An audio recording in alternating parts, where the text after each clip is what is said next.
ప్రకృతి వైపరీత్యాల వల్ల మనకు ఆస్తి నష్టం చాలా జరుగుతూ ఉంటుంది. పర్టిక్యులర్‌గా వరదలు వచ్చినప్పుడు మన వెహికల్ డ్యామేజెస్ అనేవి చాలా ఎక్కువగా ఉంటాయి. కొన్ని కార్లయితే నీటిలో మునిగిపోతాయి. కొన్ని కార్లయితే వరదకు కొట్టుకొని పోతూ ఉంటాయి. సో, దీంట్లో కొంతవరకు మన ఆస్తి నష్టాన్ని తగ్గించుకోవడానికి కొన్ని మార్గాలుంటాయి. డెఫినిట్‌గా అదే మనకి వెహికల్‌కి ఉండేటువంటి కార్ ఇన్స్యూరెన్స్. సో, ఈ ఇన్స్యూరెన్స్ పాలిసీస్‌ని యూజ్ చేసుకొని అసలు ఫస్ట్ మనం క్లెయిమ్ ప్రొసీజర్ అనేది ఎలా చేయాలి? అండ్ నెక్స్ట్ అసలు ఎలాంటి ఇన్స్యూరెన్స్ పాలిసీ గనక మీకు ఉండుంటే మీకిప్పుడు క్లెయిమ్ ఎలిజిబిలిటీ ఉంటుంది. అండ్ నెక్స్ట్ ఇన్స్యూరెన్స్ తీసుకునే వాళ్ళు ఎలాంటి జాగ్రత్తలను తీసుకోవాలి? పర్టిక్యులర్‌గా ఈ కార్ ఇన్స్యూరెన్స్ విషయంలో ఎలాంటి జాగ్రత్తలను తీసుకోవాలనే విషయం గురించి కూడా డీటెయిల్డ్‌గా ఎక్స్‌ప్లెయిన్ చేస్తాను స్టెప్ బై స్టెప్. సో, డీటెయిల్‌గా ఈ వీడియో మొత్తం కూడా చూసే ప్రయత్నం చేయండి. అండ్ ఫస్ట్ ఎప్పుడైతే మీ కార్ అనేది వరదల్లో చిక్కుకుంటుందో సాధ్యమైనంత వరకు దానికి సంబంధించిన ఫోటోస్ అండ్ వీడియోస్ మీ దగ్గర పెట్టుకునే ప్రయత్నం చేయండి. ఆ టైంలో మీకు అవకాశం ఉండకపోవచ్చు. బట్ ఏ కొద్దిగా అవకాశం ఉన్నా కానీ ఆ వీడియోస్ కానీ, ఫోటోస్ గానీ మీ దగ్గర ఉంచుకునే ప్రయత్నం చేయండి. అండ్ 2 ఇది ఇంకా చాలా ఇంపార్టెంట్. ఎటువంటి పరిస్థితుల్లో కూడా మీరు మీ కార్ ఇంజిన్‌ని మాత్రం స్టార్ట్ చేయకూడదు. ఒక్కసారి అది వరదలో చిక్కుకొని బయటకు వచ్చిన తర్వాత లేదా అక్కడ ఆగిన తర్వాత ఎటువంటి పరిస్థితిలో మీరు కార్ ఇంజిన్‌ని స్టార్ట్ చేయకూడదు. కార్ ఇంజిన్ స్టార్ట్ చేస్తే మీ ఇన్స్యూరెన్స్ రిజెక్ట్ అవ్వడానికి చాలా ఎక్కువ అవకాశాలుంటాయి. మనం చెప్పకపోతే వాళ్ళకి ఎలా తెలుస్తుంది అని అనుకుంటారేమో. మీకు మీ యొక్క కార్ గురించే తెలుసు. కానీ వాళ్ళు కొన్ని వందల వేల కార్లను ఇన్స్‌పెక్షన్ చేస్తూ ఉంటారు.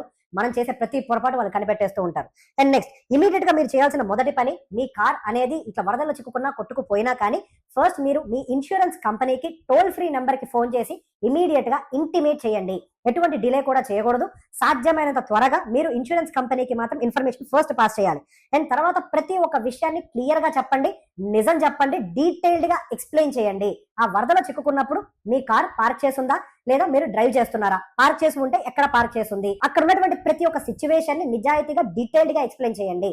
వాళ్ళు ఇన్వెస్టిగేషన్ చేసేటప్పుడు మనం ఏ ఒక్క అబద్ధం చెప్పినా గానీ, ఒకవేళ మనం అబద్ధం చెప్పినట్టుగా గనక వాళ్ళు గమనిస్తే మన ఇన్స్యూరెన్స్ పాలిసీ అనేది రిజెక్ట్ అవ్వడానికి చాలా ఎక్కువ ఛాన్సెస్ ఉంటాయి. అండ్ నెక్స్ట్ మనం వాళ్ళకి విషయాన్ని ఎక్స్‌ప్లెయిన్ చేసిన తర్వాత కాల్ చేసి వాళ్ళు మనకి ఒక రిజిస్ట్రేషన్ నంబర్ ఇస్తారు. క్లెయిమ్ రిజిస్ట్రేషన్ నంబర్ ఒక రకంగా మనకి రిఫరెన్స్ నంబర్ అని అనుకోవచ్చు. ఆ రిఫరెన్స్ నంబర్‌ని మీరు చాలా జాగ్రత్తగా దాచిపెట్టుకోండి. సహజంగా డిలే జరగడానికి అవకాశం ఉంటూ ఉంటుంది. కొన్ని సార్లు రిఫరెన్స్ నెంబర్ వాళ్ళు ఇవ్వకపోయినా కానీ మీరు అడిగి మాత్రం తీసుకోవాలి. రిఫరెన్స్ నెంబర్ ఇవ్వకపోతే ఆ క్లెయిమ్ రిజిస్ట్రేషన్ ప్రాసెస్ అనేది స్టార్ట్ అయినట్లు కాదు. సో, ఖచ్చితంగా రిఫరెన్స్ నెంబర్ అనేది మీరు తీసి మీ దగ్గర పెట్టుకోవాలి. సో, ఆ తర్వాత మీకు ఆ కంపెనీ నుంచి ఒక కాల్ వస్తుంది. స్పెసిఫిక్ గా ఏ డేట్, ఏ టైంలో వచ్చి మీ కార్‌ని పికప్ చేసుకుంటారు అని. సో, అప్పటి వరకు మీరు మీ కార్‌ని కదిలించే ప్రయత్నం మాత్రం చేయకండి. వాళ్ళు వచ్చి మీ కార్‌ని టో చేసుకొని నియర్ లో ఉన్నటువంటి సర్వీస్ సెంటర్ ఆర్ గరాజ్ ఏదుంటే వాళ్ళకి అసోసియేటెడ్ ఏదుంటే అక్కడికి తీసుకెళ్లి ఆ కార్‌ని డ్రాప్ చేస్తారు. అక్కడ డ్రాప్ చేసిన తర్వాత నెక్స్ట్ ప్రాసెస్ లో వాళ్ళ యొక్క సర్వేయర్ అనే వాళ్ళు వచ్చి మీ కార్‌ని పూర్తిగా ఇన్స్‌పెక్షన్ చేస్తారు.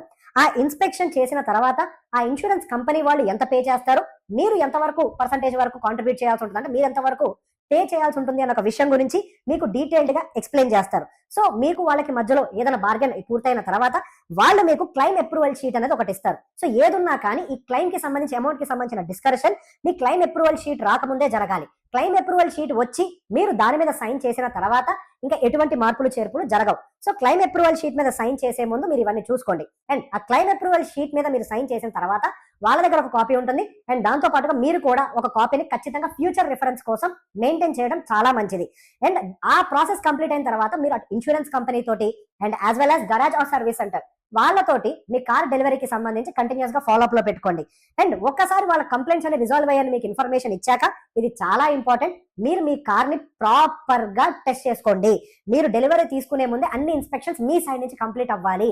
ఒక్కసారి వాళ్ళు డెలివరీ ఇచ్చిన తర్వాత ఇంక ఇన్సూరెన్స్ వాళ్ళకి ఎటువంటి బాధ్యత ఉండదు. కాబట్టి ఏది ఉన్నా కానీ ప్రతి చిన్న డీటెయిల్ మీరు చెక్ చేసుకున్న తర్వాత మాత్రమే మీరు వాళ్ళు ఇచ్చేటువంటి డెలివరీ పేపర్స్ మీద సంతకాలు పెట్టాలి.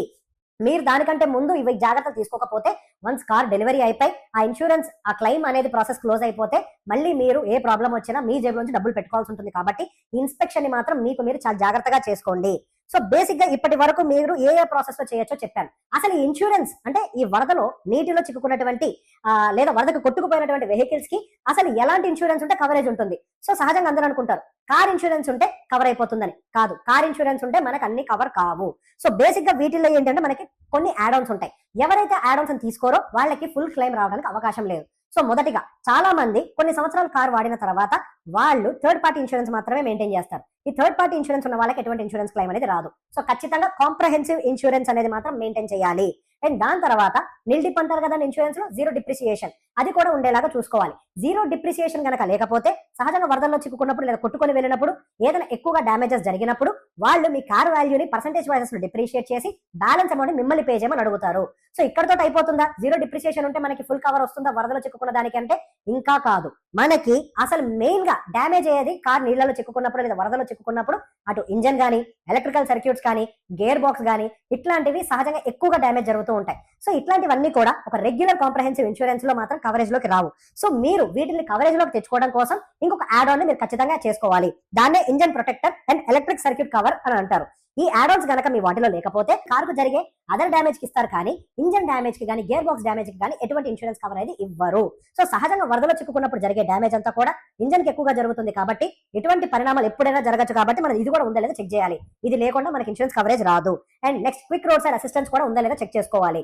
And quick road side assistance వల్ల కంప్లీట్ ఇన్సూరెన్స్ కవర్ కి పెద్దగా ఏమి ఎఫెక్ట్ ఉండకపోవచ్చు కానీ మీ కార్ మీ ప్లేస్ నుంచి మీ గరాజ్ కు లేకపోతే ఎక్కడికైనా టో చేయాలి అంటే దానికి చాలా ఖర్చుతో కూడుకున్న పని. సో ఆ ఖర్చును కూడా కవర్ చేయడం, దానికి ఇమీడియట్ గా రెస్పాన్స్ రావడం, ఇదంతా మీకు కవరేజ్ లో ఉండాలి అంటే మీరు క్విక్ రోడ్ సైడ్ అసిస్టెన్స్ ని కూడా మీరు ఖచ్చితంగా తీసుకోవాలి. లేకపోతే మీ ప్రాసెస్ కూడా బాగా డిలే అవడానికి అవకాశం ఉంటుంది. సో ఇప్పుడు నేను చెప్పిన ఐటమ్స్ ఎవరెవరైతే యాడ్ ఆన్స్ లో పెట్టుకున్నారో వాళ్ళకి మాత్రమే పూర్తి స్థాయిలో ఇన్సూరెన్స్ కవరేజ్ రావడానికి అవకాశం ఉంది. అండ్ నెక్స్ట్ ఇక మీద కొత్తగా ఇన్సూరెన్స్ తీసుకునే వాళ్ళు మాత్రం ఖచ్చితంగా ఇప్పుడు నేను చెప్పే కొన్ని జాగ్రత్తలు మాత్రం ఫాలో అవ్వాలి.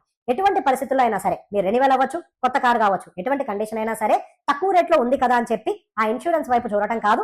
ఆ ఇన్సూరెన్స్ లో ఏమేమి కవరేజ్ లో ఉన్నాయనేది పూర్తిగా గమనించండి. అండ్ నెక్స్ట్ ఇన్సూరెన్స్ కవరేజ్ తీసుకునేటప్పుడు మీరు ఐడివి వాల్యూని సహజంగా రెడ్యూస్ చేస్తూ ఉంటారు.